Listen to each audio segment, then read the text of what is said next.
Chapter 13, T wäre just hungrig. Now, our 3 men had just left the bordering town of Anthony, Texas. T wäre reading side by side when Jom Said to Vani in Yikevu, now, were eating west of El Paso is dangerous territory. What was also called Arizona, Nevada, New Mexico, Colorado, Wyoming, and the southernmost part of Idaho and Montana is known as No More Land. Jonathan interrupted, north of No More Land is nothing but a blanket of ice that reaches the North Pole and to the Damabenians. I'm told T live in these coldest places by the millions. Them motherfuckers love cold weather. Jom gave Jonathan a funny look, and nobody asked for your 2 cents, Vani in Yikevu Said calmly. It's okay, all I know or shall I read is that, the indigenous people occupy all of old Arizona and the southernmost part of Nevada, and they called it Al-Maurikan. It is sometimes called Amexem, and even no Jelverland. Which means bare land. They lived amongst each other in peace and harmony. Choctaw, Apache, Navajo, Ute, Cheyenne, Sioux.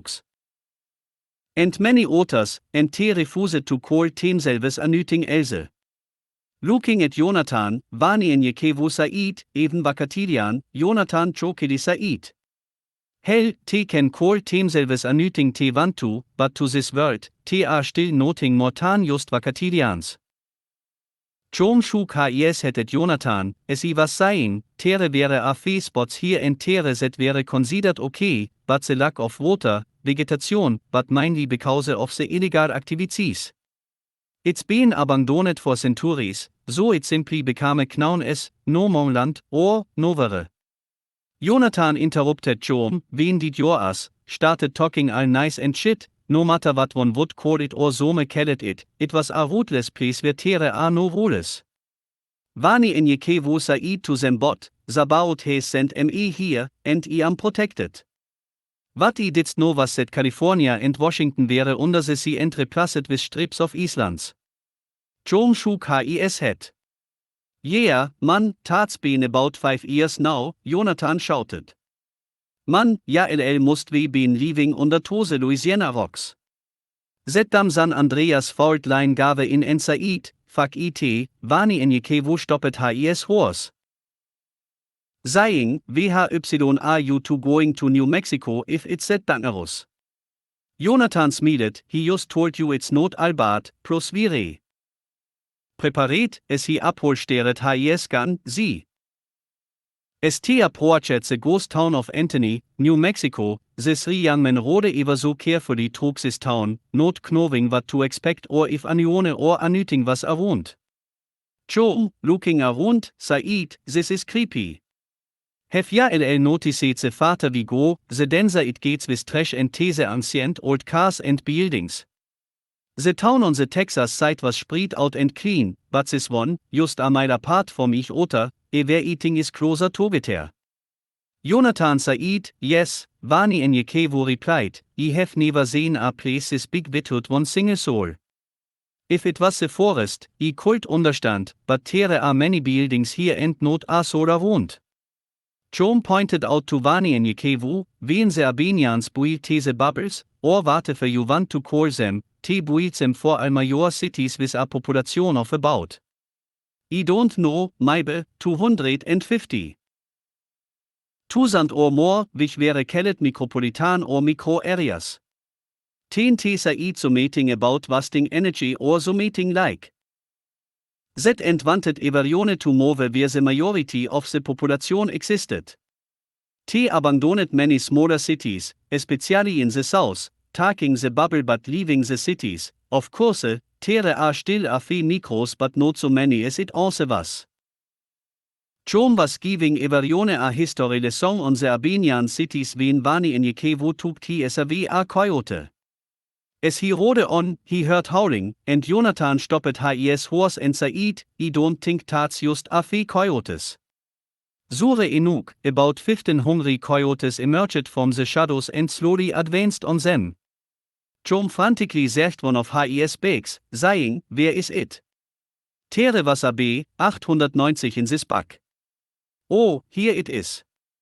He pulled out some kind of instrument. Vani en Jekevu grabbet a feet throwing stars and Jonathan shouted, set the perimeters at 65 feet by 75 feet by 180 degrees. Joam shouted, it doesn't have much energy. Jonathan shouted back, hit the fucking button. Joam pushed the button when at least 10 coyotes had already leaped towards them, knocking Joam off his horse. Vani en Jekevu threw a star at one coyote, killing it instantly. And was covered in blood. The dead animal's body seemed to anger the pack even more as they continued their approach. Time. Flashback. Vani en Jekevu turned to Joam as he spoke, when the Albanians built the bubbles or whatever you want to call them, they built them for all major cities with a population of about. Vani en Jekevu said, 250,000 or more. Vani en Jekevu shouted to Joam, he just had a vision. He pointed at our horse and continued, inside that bug is a BR13 from one of the dead men set it for 65 feet by 75 feet by 108 degrees. Don't worry about the energy level. Following Vani en Jekevu's orders, Joam grabbed the BR13 and set the perimeters as Vani en Jekevu had said. With the howling of coyotes in the background, Joam started moving quickly and immediately pushed the button. A force field had now covered all the men and the horses. Joam looked up to find that coyotes surrounded them.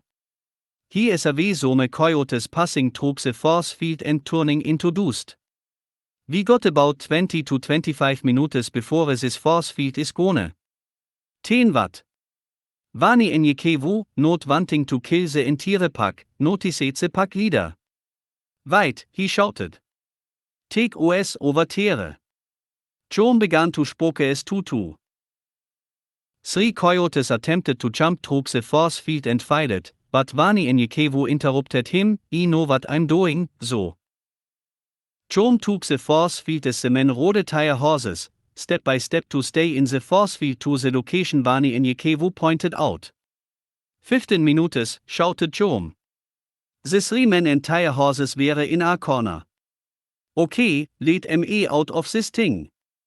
Said Vani en Jekevu. Joam turned the device off for just enough time for Vani en Jekevu to clear its radius. He quickly turned the machine back on. Follow me, Vani en Jekevu said. The pack's leader was directly in front of Vani en Jekevu, growling at him. Vani en Jekevu stood his ground and approached the coyote with fear. I don't want any more of you guys to get hurt, but it's kill or be killed at the moment, I know. You need to walk away before many more of you die. Vani en Jekevu said to the coyote as if he hoped the coyote would understand. The coyote growled, showing his teeth as if to intimidate him. Vani en Jekevu watched the different scenarios. Played out in his head, he found one satisfying to him. The coyote leaped at Vani en Jekevu. Calculating his ever move, Vani en Jekevu grabbed the coyote by the neck and held him in a chokehold. Grasping and choking, the coyote began to whine. Fussing at the coyote, I told you it didn't have to come to this, but now you are hard-headed. If I let you go, will you find a meal elsewhere? We are not your meal. Withdrawing his arm quickly not to get bitten by the animal.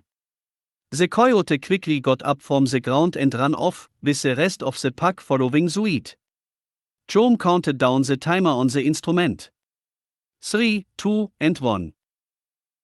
Seriously, now, we got to tell me who the fuck you are doing that, Joam said as he turned to Vani en Jekevu.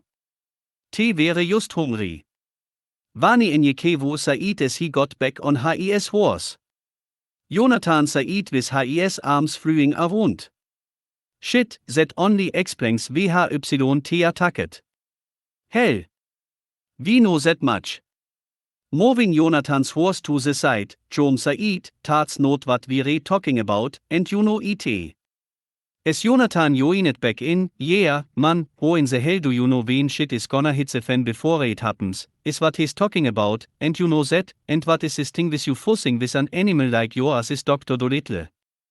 Vani en Jekevu smiled. I'll tell you to nicht wen we settle down, Jonathan murmured to himself out loud. I want to know that shit right now, fuck that. Vani enjekevo turned back around toward Jonathan. Patience is not your strong suit. Is it? Vani enjekevo. Knee, it was time to tell the brothers about his gift. He felt that the only reasons about allowed them to see him was that Teto were a part of his plan. The men gathered their belongings and headed north about 2 hours later. No one had said a word except Jonathan kept talking to himself about what had happened as they were near the edge of town. The boat has given me the gift to see things before they happen, and you too can receive your special gift from him in due time, Vani enjekevo said to the brothers. Jonathan said, we get gifts just for believing? I want to turn everything I touch into gold. John became mad, your greed for money got us right where we are now.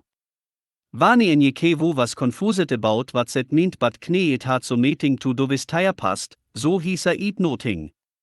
I think it's time to set up that day, 44 dohiki ting, Vani enjekevo said, I'm hungry and tired right now and ready to sleep. Jonathan, since you lost the race into New Mexico, you have to hunt for the meeting to eat again to nicht. Jonathan was frustrated. Who the fuck do you think you are, motherfucker? Joe sharply said. Who said the last one has to find dinner? Bitch. You lost, carry your ass and find some meeting to eat, motherfucker. Vani enjekevo was laughing. Yeah, go find some meeting to eat. By the way, I'm sick of rabbit. Jonathan was stomping like a child into the desert, returning an hour later with a few rabbits as Jom was teaching Vani enjekevo how to operate some devices. This is a D44, not a cube, it combines surface computer and nanotechnology. Said Jom before he excused himself, eyeballing Jonathan out of frustration. Walking toward his brother in a harsh but calm voice, Jom said, we don't need to be who we also were. We don't need to act the way we also did. The way we were surviving. Now, it's time to live without looking behind our backs. Didst we come all the way out here to become so different? Jonathan raised his eyebrows and shook his head as he smiled at Jom. Jom helped Jonathan finish cleaning the rabbits while he jokingly chastised his brother. While preparing dinner, they argued for a little while about his temper, cussing, and downright disrespectfulness towards others. Vani enjekevo was meditating in a corner, so Jom wrapped up Vani enjekevo's plate and placed it in a corner for tea. Were unwilling to disturb him. The brothers talked about the old times while enjoying their dinner together before eventually getting tired and drifting off to sleep. Vani enjekevo woke up eerie, overhearing bits and pieces of their conversation. He felt the love the two brothers had for one another. He wrote, too far to turn back now. I've been here so long, trying to reach our destination, the blood, the sweat, the tears, the years, closer now than ever before, but I'm tired, drained, and in so much pain. How can I not continue on? How can I just stop right here? In the middle of nowhere, days in front of me, light tires behind, energy, food, are the substances I lack, but it's too far to turn back. He smiled as he placed his pen and pad in his back. Seeing his dinner wrapped up in a corner, Vani enjekevo got up to get it, and as he ate, Jonathan woke up.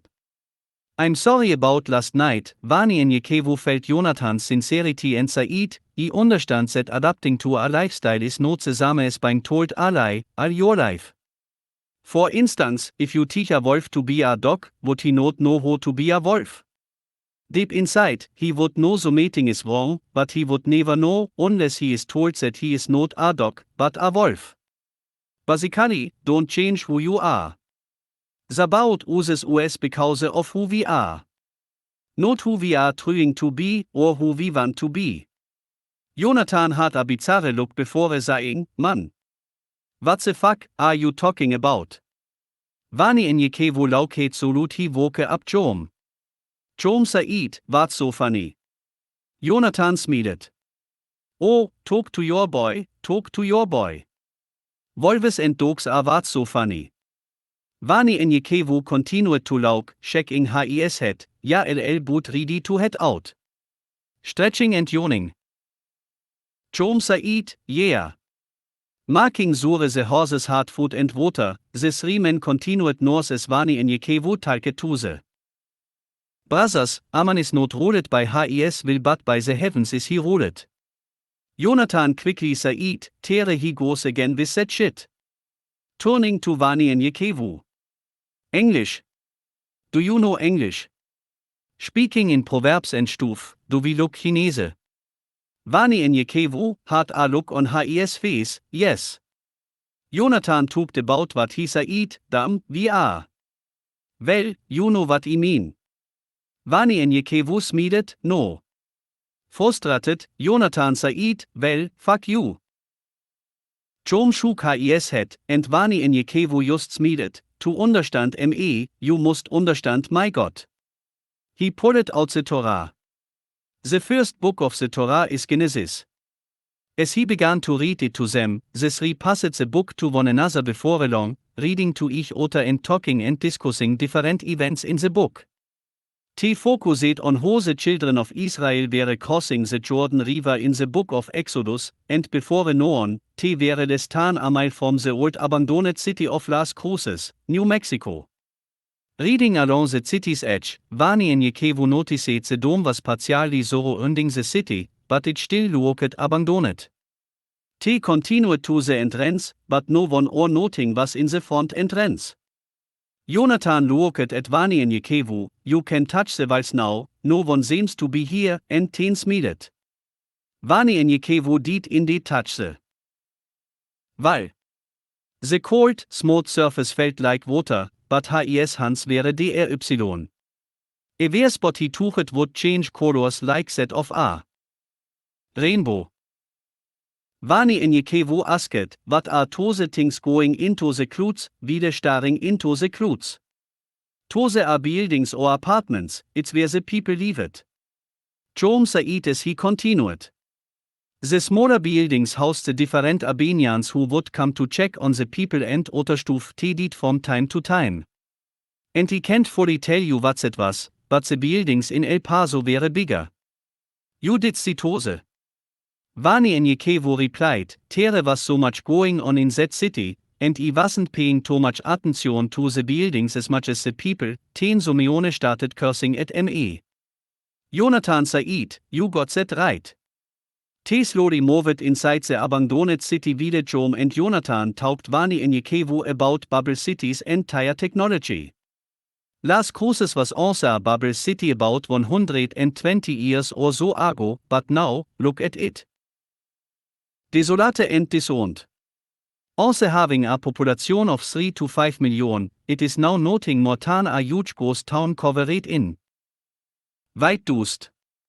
Jom said as T slowly rode through the streets. Vani en Yekevo asked, why is ever eating white, amazed as he continued looking around. White buildings, white roads, white ever eating. Do te thinks the kingdom of heaven is here, ten he located, heaven on earth. Looking up, Vani en Yekevo called the buildings as tall as a few miles high. How did te manage that, he asked. Jonathan, a lover of technology but an enemy to the self-righteous computers, replied, simple, sucking the Albanians, dicks. Te the computers motherfuckers, as you call them, I call them assholes, think te are better than any human on earth. Te the aliens came and gave them all the shit as long as te worship them, te can have all their little hearts, desires. Jom said to his little brother, you jealous. Jonathan quickly said, hell to the enough, Therese just so meeting tats just not right about both of them. Vani en Yekevo said, it will be dark shortly, we must find some wäre to stay the night. Jonathan, pointing east of them, noticed an old hotel a few blocks up the street. Tere. T valket towards the hotel entrance, vani in Jekevo checket the streets for any signs of life. Il checket all entrances and windows of buildings surrounding this place and made sure tea locket and securate, Said vani in Jekevo st entered the hotel. VHY, asket Jonathan, ULL know if so meeting happens before it happens, might as well just leave them open. Vani in Jekevo smedet as he replied. It's just a habit, I just want to make sure tea locket. Bringing all the horses in, Jom Said. We don't have enough to feed all the horses tonight, but I'm sure we can find some meeting around here. Hell, it's a hotel. But, we need to go up a level or two because the horses sure do stink. Vani in Jekevo lifted his arms and smelled himself, wie all could use a bath. Jonathan securates the back entrances and, on his way, he started looking around until he got to the kitchen. Yelling at the top of his lungs, yo! We just hit the jackpot, fellows. Jom ran to see what all the fuss was about as he yelled. Where you at? Waving what appeared to be a flashlight, right here, Jonathan Said. Vani in Jekevo slowly walked behind Jom, looking in all of the rooms that Jom passed. Finally arriving where the brothers were, Vani in Jekevo heard Jonathan. Tere. Let Tere be light, said what he said. Smiling at Vani in Jekevo. Lights flickered for a moment before a tea came on, this is VHY cause this place. Food, no hunting tonight, plus, I'm sick of rabbit too. Jonathan walked up to a machine. Now, how does this thing work? He started reading the stickers and signs on the device. It was in what appeared to be multiple languages, here we go. Manual, as if he was talking to himself, Jonathan whispered aloud. Chinese, Korean, Patos, Italian, Southern. Quickly, Jonathan pressed a few buttons and then started typing for a few seconds. Got it. Allrecht, let's TRY this. Jonathan clears his throat. Medium well, T-bone steak, with sour cream and cheese, baked potatoes, chef salad, no, club salad and a shot of Jack Daniels on the rocks. The machine was silent for 2 seconds, then a soft-pitched sound of a bell rang. A plastic door raised, and a stream of heat covered the entrance. What's the fuck is this? Jonathan yelled. Opening the stainless steel disposable, he moved a pasted-looking substance around with a fork. Provided with the meal. This shit looks like pudding. Disappointed at the sight of the meal, Jonathan placed the tray down, saying, well, who's doing the hunting today? Vani in Jekevo. Jom Said, taste that shit first. Jonathan tasted the substance, it tastes like what he ordered, but it's blunt as hell. Looking at the spoons and forks, I'm gonna grab about 100 of these motherfuckers, they look like great weapons. As he started stabbing into the air with the fork. Vani in Jekevo and Jom decided to order a meal from the machine. Vani in Jekevo started digging in his backpack for herbs and spices that might have fallen in a corner, or he might have overlooked, to improvise a taste, but he were out of luck. T all were disappointed about the meal but ate it anyway. T started to settle down for the night. Jonathan ten Said, let's read the Torah for a bit, I wanna see what happens to that hoe. What's her Name? Raquel? Jonathan paused for a moment, ten Said. Yeah, Raquel, who said to did a girl back in the dis named Raquel? Vani in Jekevo lauket. Her Name was Rahab, you never cease to amaze me. Jonathan shook his shoulders, Raquel, Rahab, it doesn't matter, T bot wäre hohes.